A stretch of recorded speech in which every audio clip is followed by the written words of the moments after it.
네, 유평 시간입니다. 유명한 사람의 글이나 평론을 소개하는데요. 오늘 처음 소개하는 분인데 스카이데일리의 전문가 칼럼에 조희문의 영화세상이라는 코너가 있는데요. 조희문 영화평론가 전 영화진흥위원회 위원장의 글인데 영화 쪽의 전문가죠. 근데 아주 의미 있고 재밌습니다. 일단 그대로 읽어드립니다. 골든 라즈베리상은 미국 아카데미상을 조롱하는 것으로 악명이 높다. 우선 제목이요. 그냥 읽어드렸는데 제목이 민주사회 유린하는 가짜 영화와 가짜 뉴스입니다. 그대로 읽어드립니다.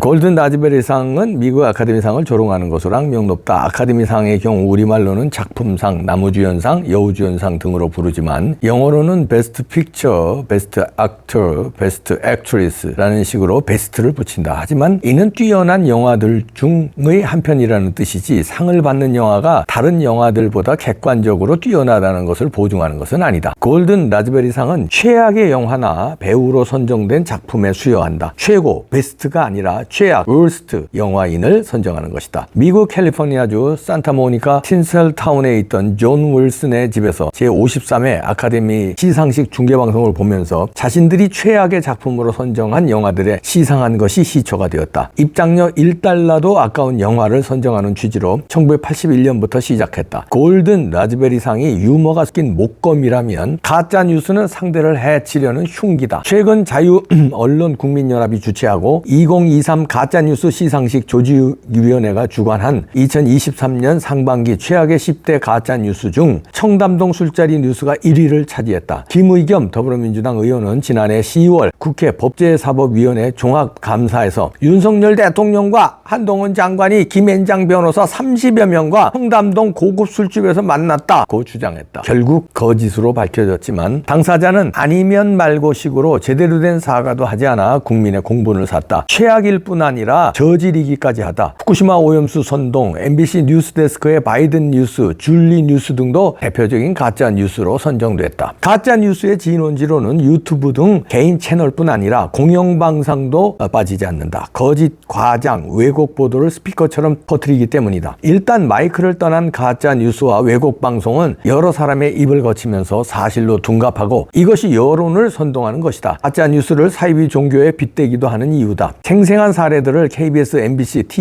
TBS 등에서 일상처럼 보아왔다. 사실을 조작하거나 왜곡하는 영화들도 가짜 뉴스 못지않다. 이 영화는 픽션입니다. 영화에 등장하는 인물이나 사건은 실제와 상관없습니다. 따위의 자막을 달기도 하지만 이런 종류의 영화들은 널리 알려진 사건이나 인물을 소재로 삼아 사실에 바탕을 둔 이야기입니다. 라고 밝히는 식으로 미화하거나 악마화시킨다. 나는 이런 영화를 가짜 영화로 분류한다. 봉오동 전투를 신화처럼 묘사한 봉오동 전투나 5.18 광주 사태를 미화한 택시 운전사, 국가를 지키기 위해 동분서주했던 경찰을 독재 권력의 하수인처럼 매도한 1987 같은 것들이다. 대한민국의 정통성과 정체성을 부인하는 영화들은 1980년대 이후 한국 영화의 주류를 이루었고 카르텔을 형성한 평론가들이나 좌파 매체들은 영화예술의 진정한 양심을 드러내는 것처럼 과장했다. 골든 라즈베리는 알려진 영화에 대해 시니컬하게 조롱하기 때문에 웃고 넘길 수 있는 경우지만 가짜 영화는 예술이란 이름을 앞세우는 교묘한 사실 왜곡이고 악랄한 선동이다. 가짜 뉴스는 특정 정치인이나 정권을 겨냥한 자객의 칼이고 킬러의 총이다. 가짜는 그것이 영화든 뉴스로 포장되든 목표가 된 대상을 저격해서 쓰러뜨리겠다는 살기로 가득하다. 지금은 민주화된 여론사회다. 정확한 사실에 근거한 올바른 판단은 여론 형성의 기본이다. 선동 영화나 가짜뉴스는 조작된 이미지나 정보를 흘려 여론 왜곡을 겨냥한다. 여론 조작을 통해 정권을 도적질한 경우까지 보았다. 최근에도 대통령 선거를 앞두고 교묘한 뒤집기로 정권을 잡으려 했던 음모가 백일화에 드러나기도 했다. 넉넉하게 앞서간다고 믿었던 여론의 실제 투표 결과에서는 반발의 차이로 아슬아슬했던 이유도 여론 조작이 영향을 미친 것이라는 의심이 든다. 공작을 기도한 세력에게 정권이 넘어갔다면 대한민국은 지금과는 다른 나라가 되었을 것이다. 생각하기도 싫은 악몽이다. 미디어가 주도하는 여론사회에서 가짜 영화나 가짜 뉴스는 민주주의를 독살하려는 독극물이다. 총이나 흉기를 이용한 테러는 물리적인 충격을 주지만 가짜 영화나 가짜 뉴스는 대중의 판단을 판단을 왜곡한다. 그 영향도 비교할 수 없을 만큼 파장이 크고 치명적이다. 사실에 근거한 정보는 판단의 기준이 되지만 가짜 정보는 민주주의를 파괴하는 악질적인 흉기로 둔갑하는 것이다. 민주주의를 무너뜨리려는 세력은 표현의 자유란 탈을 쓰려고 하지만 관용 없는 규제만이 약이다. 민주국가라 하더라도 민주주의를 유린할 자유까지 허용해서는 안 된다.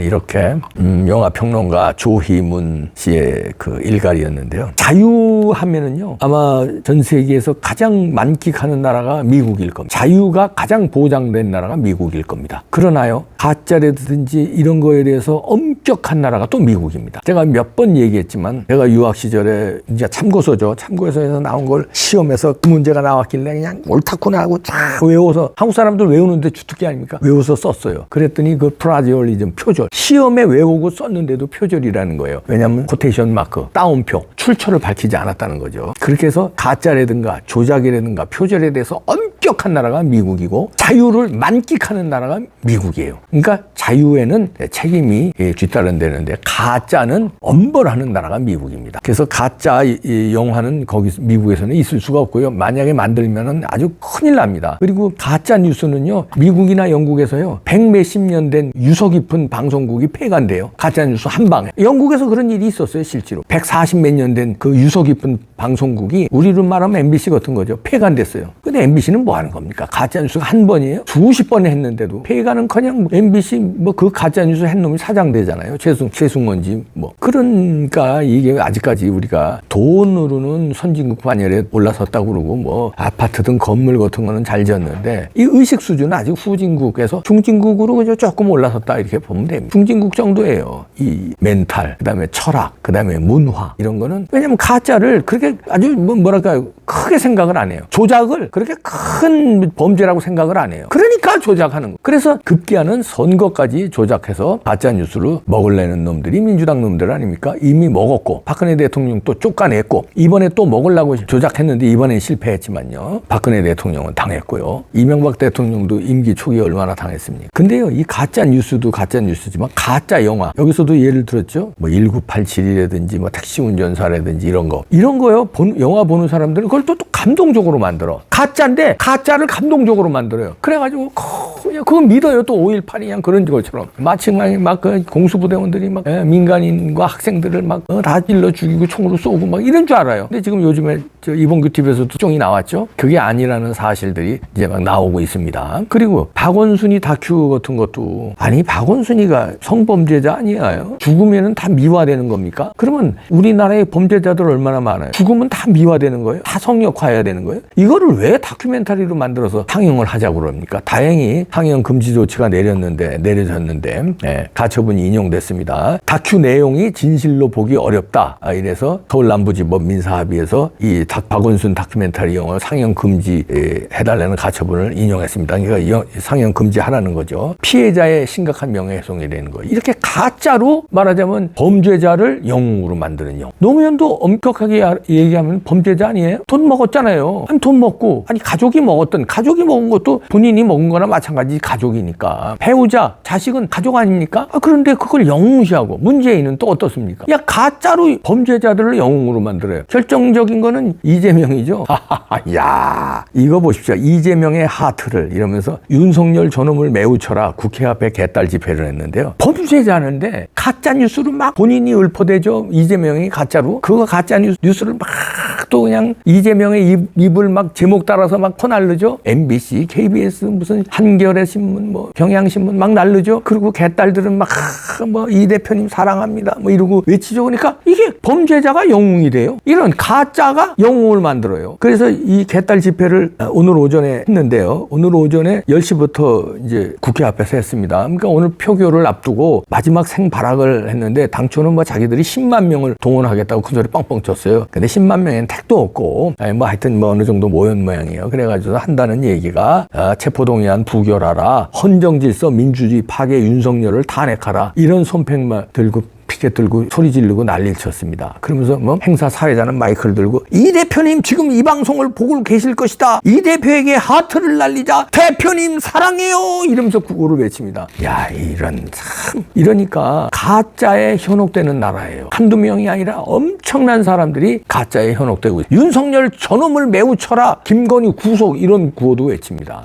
야, 뭐 독재 정권, 윤석열 독재 정권이라고 그러잖아. 니네 윤석열 독재 정권 이랬는데 독재 정권에서 니네들이 마이크 잡고 윤석열 저놈을 매우 쳐라 이렇게 얘기하는 게 독재 정권이나? 독재 정권 내가 예를 들어줄게. 김정은 정권이 독재 정권이야. 거기서 만약에 김정은 저놈을 매우 쳐라 하고 마이크로 써봐. 너 살아남았겠냐? 사형이 아니라 너는 그냥 갈아 죽였을 거야. 안 그래? 너 야 러시아에 가서 푸틴 저놈을 매우 쳐라 했어봐. 살아남았겠어? 어디서 독재 정권을 얘기를 해? 독재 정권에 가서 얘기를 해. 그거는 이런 놈들이 자유를 만끽하면서 소리 지르고 난동을 부리는 놈들이 독재 정권이랍니다. 그러니까 선 가짜 놈들이야. 그래서 이런 놈들이 다 저는 이재명에 돈 처먹고 그런 짓 한다고 안 봐요. 그건 어떻게 다 돈 처먹었겠습니까? 물론 처먹은 놈들도 있겠죠. 저수지에서 쭉쭉 이렇게. 그러나 이게 세뇌당한 거예요. 가짜에. 그리고 한 자리 하려는 놈들. 이 마이크 잡고. 이재명에게 잘 보여서 한 자리 출세하려는 놈들. 그 나머지는 외치는 사람들은 속아서 더 이상 속으면 안 됩니다. 저는 우파들은 속지 말라는 얘기 안 해도 안 속아요. 이재명한테. 치를 떨어요. 저는 민주당 지지자들과 개딸들에게 얘기하는 거예요. 너들이 진짜 개혁의 딸이야? 무슨 개혁? 가짜로 개혁하자는 거야? 가짜가 판치는 세상 만드는 게 개혁이냐? 범죄자가 지도자가 되는 게 개혁이냐? 범죄자가 사법 질서를 능멸하고 범죄를 엎어버리는 게 개혁이냐? 그거 아니잖아. 그럼 네가 개 같은 딸들이 되는 거야. 개딸이 개 같은 딸들. 왜 스스로 개 같은 딸이 되려고 그래? 이 개딸들아. 정신 차려. 너들한테 얘기하는 거야. 돌아서. 아니 우파 편들 내는 거 아니야. 우파 편들 내는 거 아니고 그냥 어느 정도 상식은 갖고 살아라 이거야. 왜 가짜에 속냐 이거야. 그래서 영화 평론가의 오늘 의미 있는 칼럼이라서 지금 이 세상이 된 게 이재명의 난동 세상이 된 게 다 가짜에 기인하는 거다. 그래서 이 칼럼이 의미가 있어서 소개해드립니다. 가짜 뉴스, 가짜 영화 이런 거에 속는 거예요. 가짜를 생산하는 자들은 돈 벌거나 권력을 잡기 위해서 하는 놈들이에요. 속으면 안 됩니다. 에이, 나쁜 놈들이에요. 사악한 놈들이에요.